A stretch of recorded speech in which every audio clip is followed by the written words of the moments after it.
Hello, students. We have completed our first chapter of French Revolution.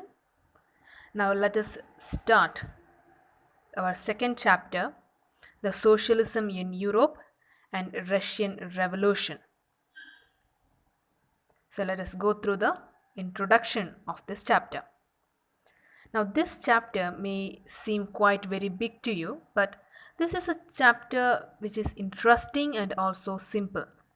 If you break the ideas and understand the concept, this chapter will be very easy. Okay, then let us start.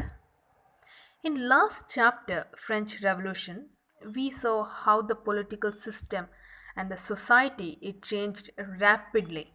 Like from the monarchy, it changed to national assembly, to election system, republic system, then again to dictatorship. So we saw a variety of different political setup that changed within a very short period of time in France. But many people in Europe country they did not accept this change. They did not want these kinds of changes to happen in their country because there were many people who believed in different ideologies. Ideology means tattva, different principles in different aspects.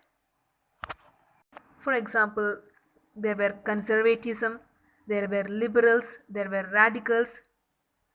Now let us understand each one of them one by one. So let us begin with the conservatives. Now they are a group of people who did not want to change old method or past. They were committed very much to their traditional values. But after French Revolution, people wanted changes. So finally even the conservatives they agreed for the change provided they respect their past. അതായത് Conservatives എന്ന് പറഞ്ഞ ഒരു ഗ്രൂപ്പിലെ ആൾക്കാർക്ക് മാറ്റത്തിന് സമ്മതമാണ്, പുതിയ change വരുന്നതിൽ അവർക്ക് ബുദ്ധിമുട്ടൊന്നുമില്ല. പക്ഷേ അവരുടെ വാല്യൂസ്, അവരുടെ പരമ്പര ഈ വരുന്ന ഏത് ഗവൺമെൻറ് സിസ്റ്റം ആണെങ്കിലും അവർ അതിനെ കാത്തുകൊള്ളണം എന്നായിരുന്നു ഇവരുടെ ഒരു ആവശ്യം. After the Conservatives comes the liberals. Now liberals wanted a nation that tolerated all religion. അതായത് എല്ലാ മതസ്ഥരെയും അംഗീകരിക്കുന്ന ഒരു ഭരണമായിരിക്കണം എന്നായിരുന്നു ഈ ലിബറൽസിൻ്റെ ആവശ്യം. They did not accept the king's rule but wanted a parliamentary form of government. Okay, രാജാവിൻ്റെ ഭരണമല്ല, ഒരു പാർലമെൻ്ററി സിസ്റ്റം ആയിരിക്കണം എന്നായിരുന്നു ഇവരുടെ ഉദ്ദേശം. Next, they believe that the judiciary should be handled by those who are well trained in laws. ആരായിരിക്കണം judiciary handle ചെയ്യുന്നത്? Whoever knows the law very well, only those persons must handle the judiciary. But these ideologies, it sounds a little bit like a democratic ideology, but they are not.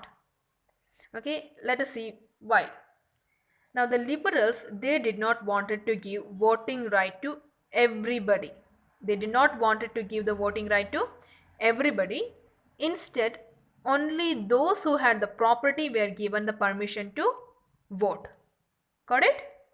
Only those who had the property were given the permission to vote during the liberals or the liberals ideology. That's what they said. After the liberals comes the radicals. Now who are these radicals? Now these are a form of people who wanted government based on the majority of countries' population. അതായത് എല്ലാ വ്യക്തിക്കും voting rights കൊടുക്കണം എന്നായിരുന്നു റാഡിക്കൽസിൻ്റെ ആവശ്യം. ഇവരുടെ ideology ലിബറൽസിനെ കാട്ടിലും വ്യത്യസ്തമായിരുന്നു. Liberals പ്രോപ്പർട്ടിയുള്ള വ്യക്തികൾക്ക് മാത്രമേ വോട്ടിംഗ് റൈറ്റ് കൊടുക്കാവുള്ളൂ എന്ന് പറഞ്ഞു. പക്ഷേ ഇവിടെ റാഡിക്കൽസ് എന്തുവാ പറയുന്നത്? ഇവർ പറയുന്നത് എല്ലാ ജനതയ്ക്കും എല്ലാ വ്യക്തികൾക്കും വോട്ടിംഗ് റൈറ്റ് കൊടുക്കണം. ഈ മെജോറിറ്റി വരുന്ന ആൾക്കാർ, ഈ മെജോറിറ്റി പോപ്പുലേഷൻ ആയിരിക്കണം ഗവൺമെൻറ് ചൂസ് ചെയ്യുന്നതായിരുന്നു ഇവർ പറഞ്ഞിരുന്നത്. Not just that, they wanted all the property and power to be distributed among people, not in the hands of few people. Okay, they wanted all the property and power to be distributed in the hands of the people, the citizens. Now these are some of the political ideologies which came after the French Revolution. Now, all these political, social, and economical trends and changes, it was the sign of new era. With the change in the time, new cities emerged, industries developed, railways was expanded, and it began in many countries. Thus, these new changes and these new revolutions, it was came to be called as industrial revolution. Now, during this industrial revolution, many peoples from villages and countryside they rushed to the cities in search of jobs. Now, these men and women and children they were bought by the factories. The women and children they were paid very less. Their salary, their wages was very low compared to the men. And also because of the rapid growth of population, because of the crowding that was taking place in cities, the unemployment it became a severe issue. Not just that, even the housing and sanitation it was also a major issue during their time.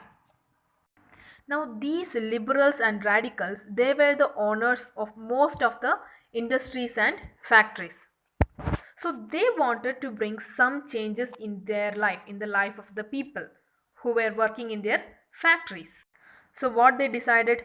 They decided to ensure that they were healthy, educated, and had freedom. By this, the society could also be developed. But to bring these kinds of developments, they had to overthrow the kingship or the monarchy first that was existed in the European country. And at that time, many revolutions was centered and started in France, Germany, Italy and Russia. What was their main intention? To remove the old method of monarchy and bring new changes in society so that people can live happily.